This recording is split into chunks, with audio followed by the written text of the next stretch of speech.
నమస్కారం, welcome to Suman TV. నేను గీతాంజలి. నమో నారసింహ. ప్రస్తుతం నేను భద్రాచలంలో ఉన్నటువంటి గోవింద కల్పవృక్ష నారసింహ సాలగ్రామ ఆశ్రమం దగ్గర ఉన్నానండి.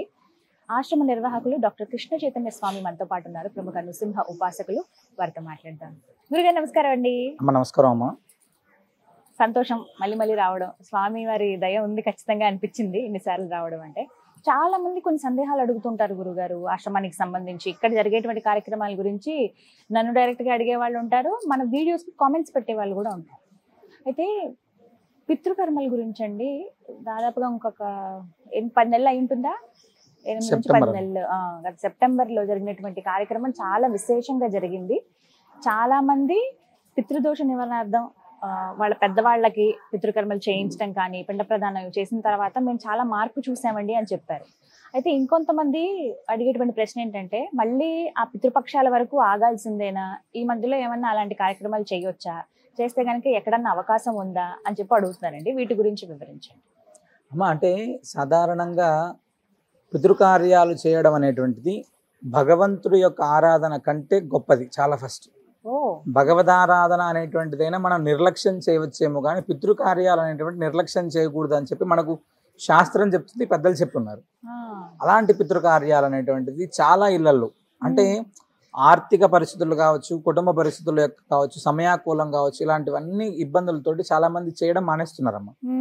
వాళ్ళందరి కోసం మనం నృసింహ సేవావాహిని వారి ఆధ్వర్యంలో మహాలయ పక్షాల్లో 15 రోజులు కూడా, అంటే ఒక బ్రాహ్మణ కుటుంబం ఎలా అయితే వారికి తర్పణ శ్రాద్ధ కార్యక్రమాలు చేస్తారు, అంటే మనం చేసేటువంటి కార్యక్రమాలు కూడా తర్పణము, శ్రాద్ధము, నారాయణ హోమం, రుద్రహోమం, భాగవత పారాయణం, గోసేవ, అన్నప్రసాదం, ఇన్ని రకాలైనటువంటి కార్యక్రమాలు మనం చేసి ఉన్నాం గతంలో.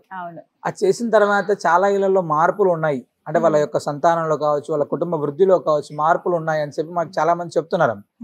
ఆ తదనంతరం కూడా చాలా మంది, స్వామి ఇది అంటే మా వాళ్ళు వైశాఖ మాసంలో పలానా రోజు చనిపోయారు, ఆ రోజు ఏమైనా చేస్తారా, ఇలా చాలా మంది మమ్మల్ని అడుగుతున్నారు.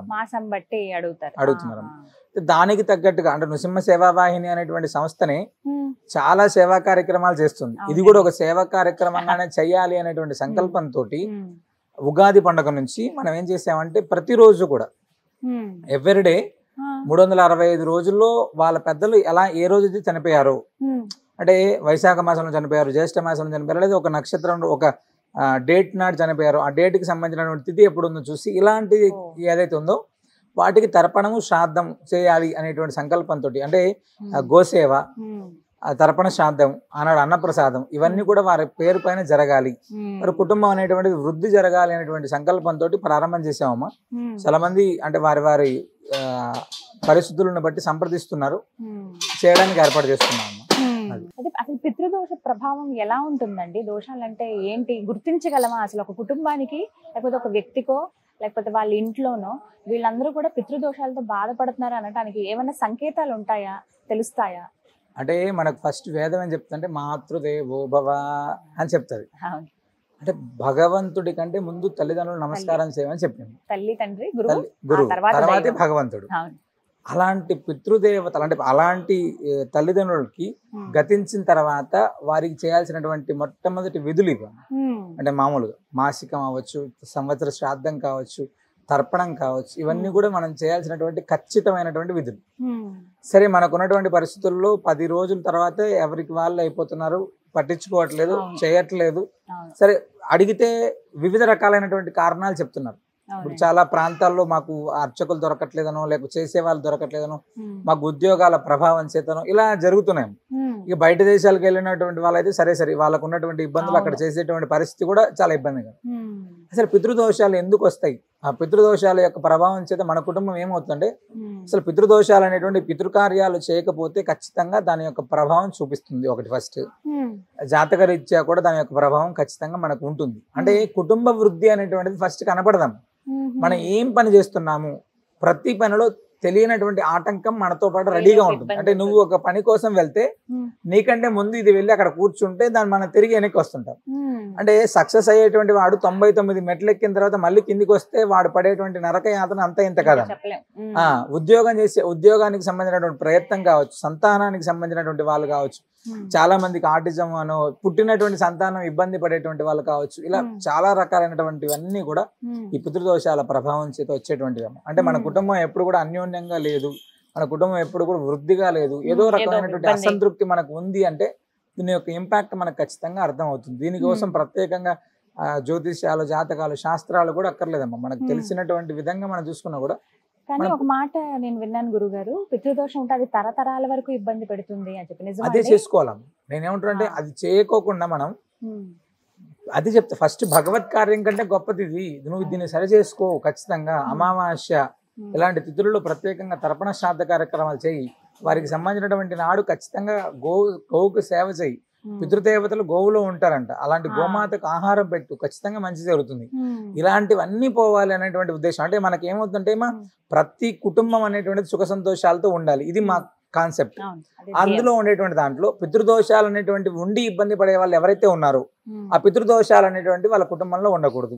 దానికి మనం ఏం చేయాలి అనేటువంటిది ఒకటి గట్టిగా నిశ్చయించుకొని గత 7-8 సంవత్సరాల నుంచి ఎలా అయితే మహాలయ పక్షాలు తర్పణ శ్రాద్ధ కార్యక్రమాలు చేస్తున్నామో అలా కాదు, ఈ 2025 విశ్వావసునామ సంవత్సరంలో ఉగాది పండుగ నుంచి ఏ కుటుంబంలో తర్పణ శ్రాద్ధ కార్యక్రమాలు జరగట్లేదని అనుకుంటున్నారో, మీకు సంబంధించినటువంటి పెద్దలు ఎవరైతే ఏ రోజు చనిపోయారో చెప్తే ఆ నాడికి సంబంధించినటువంటి తర్పణ శ్రాద్ధ కార్యక్రమాలు మన వైదిక బృందం చేత, ప్రత్యేకంగా దానికి సంబంధించినటువంటి బ్రాహ్మణులు మన దగ్గర ఉన్నారు, వైదిక బృందం చేత తర్పణము, శ్రాద్ధము, గోసేవ, అన్నప్రసాదం ఇలా అన్ని కార్యక్రమాలు జరిగేటువంటి విధంగా ఏర్పాటు చేస్తున్నాం. బ్రహ్మాండంగా మన తర్పణ శ్రాద్ధ కార్యక్రమాలు చేసుకోవచ్చు, మనం లైవ్ లో కూడా చూడొచ్చు. ఒకవేళ ఇక్కడికి రాలేని పక్షం ఎవరైనా ఉన్నారు, రాలేక మేము చేసుకోలేకపోతున్నాం అంటే ఖచ్చితంగా వాళ్ళకి కాల్ చేసి వాళ్ళ గోత్రనామాలు తీసుకొని వాళ్ళ పితృదేవతల తర్పణ శ్రాద్ధ కార్యక్రమాలు చేసేది కూడా మనం ఇక్కడ ప్రత్యక్షంగా చూడొచ్చు. ఖచ్చితంగా వాళ్ళు రావాల్సి ఉంటుందండి, వచ్చేటువంటి వాళ్ళు ఉంటే వచ్చే విధంగా వాళ్ళు చేసుకోవచ్చమ్మా. రాకపోతే కూడా అంటే చాలా మంది ఇక్కడ ప్రాబ్లం ఏంటంటే వాళ్ళు వచ్చే విధంగా ఉంటే ఇన్ని కష్టాలే ఉండవు. సాధారణంగా వాళ్ళు రాలేక చేసుకోలేక ఉండేటువంటి వాళ్ళే చాలా ఎక్కువ మంది అయిపోయారు. ప్రదేశాల్లో ఉన్న వాళ్ళైతే ఏ ప్రాంతం వాళ్ళైనా సరే, మన భారతదేశం కావచ్చు, బయట దేశాలు కావచ్చు, ఎక్కడ ఉన్న వాళ్ళైనా ఈ తర్పణం, శ్రాద్ధం వాళ్ళ పితృదేవతలు చనిపోయినటువంటి రోజు ఎప్పుడైతే మనకు తెలియజేస్తారో ఖచ్చితంగా మనం చేసేటువంటి ఏర్పాటు చేస్తాం. అందులో ఎలాంటి సందేహం లేదు. వాళ్ళు ఏం పాటించుకోవాలో చెప్తారు, ఆ కొద్దిసేపు ఆ నియమం అనేటువంటి పాటిస్తే చాలా అద్భుతంగా జరుగుతుందమ్మా. అవకాశం ప్రతి ఒక్కరు కూడా ఇది వినియోగించుకోవచ్చు. గురుగారు, అయితే ఇక్కడ ఈ ప్రాంతంలో చేయడానికి విశిష్టత ఏమన్నా ఉందా? అంటే సాధారణంగా భద్రాచల దివ్యక్షేత్రం గోదావరి నదీ తీరం అమ్మ. ఫస్ట్ దక్షిణ అయోధ్య అంటే భగవంతుడు ఇక్కడ మోక్షరాముడు అని పేరు, అంటే మోక్షం ఇచ్చేటువంటి వాడు ఇక్కడ ఉన్నటువంటి రాముడు. అదే విధంగా మన దగ్గర ఉన్నటువంటి చాలా గ్రామం కల్పవృక్ష నారసింహస్వామి వారు. యం కామయతే చిత్తం తం తం ప్రాప్నోతి నిశ్చయం అని ధర్మబద్ధమైనటువంటి సంకల్పాలను నెరవేర్చేటువంటి భగవంతుడు మోక్షరాముడు, మోక్ష నారసింహుడు. వీళ్ళ దగ్గర ఇది చేయడం అనేటువంటిది చాలా అత్యద్భుతమైనటువంటి ఫలితాన్ని ఇస్తుందమ్మా ఖచ్చితంగా. గురుగారు, మరి ఎంత ఖర్చు అవుతుందండి వీటికి? ఎలా అసలు నమోదు చేసుకోవాలి? ముందుగా పేరు, గోత్రం ఇవి చెప్తే చాలా రాలేని వాళ్ళైతే. అంటే తండ్రికి సంబంధించినటువంటి వారు గతించారా, తల్లికి సంబంధించినటువంటి వారు గతించారా అనేటువంటిది మనం తెలుసుకోగలిగితే అమ్మా దానికి సంబంధించినటువంటి పేర్లు, అంటే 3 తరాల పేర్లు అవి తీసుకొని తర్పణం, శ్రాద్ధం అవన్నీ కూడా నిర్వహిస్తారమ్మా. సాధారణంగా వేలాది రూపాయలు ఖర్చు కాకుండా చాలా తక్కువగా అవ్వాలి, ప్రతి కుటుంబం కూడా చేసుకోవాలి అనేటువంటి సంకల్పంతో మనం చేస్తున్నాం. చాలా తక్కువ మోతాదుతోటి ఈ కార్యక్రమాన్ని మనం చేస్తున్నాం. అందరూ వెచ్చించగలిగేలా ఉన్నాయి. సాధారణమైనటువంటి వాళ్ళు కూడా చేసుకోవాలి అనేటువంటిది మన సంకల్పం.